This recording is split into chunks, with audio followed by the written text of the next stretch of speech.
সমুদ্রের মাঝখানে এক জাহাজ প্রচণ্ড ঝড়ের মধ্যে পড়ে লণ্ডভণ্ড হয়ে গেল। সেই জাহাজে বেঁচে যাওয়া এক যাত্রী ভাসতে ভাসতে এক নির্জন দ্বীপে এসে পৌঁছালো। জ্ঞান ফেরার পর সে আল্লাহর কাছে প্রাণ খুলে ধন্যবাদ জানালো তার জীবন বাঁচানোর জন্য।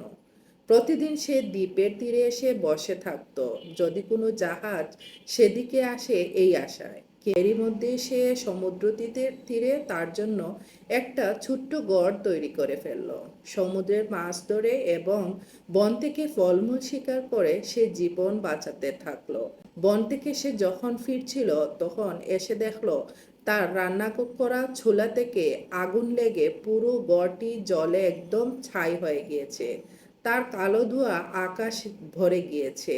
লোকটি চিৎকার করে কান্না করতে লাগলো, হায় আল্লাহ, তুমি আমার জন্য এটাও রেখেছিলে।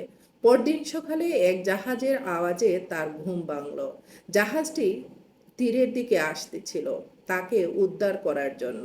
সে তখন জাহাজের নাবিককে জিজ্ঞেস করলো, আপনারা আমার সন্ধান কিভাবে পেলেন?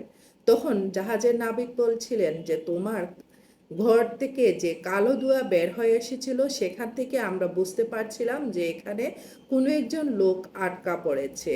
আল্লাহর প্রতিটি সিদ্ধান্তই আমাদের জন্য মঙ্গলজনক। সুবহান আল্লাহ।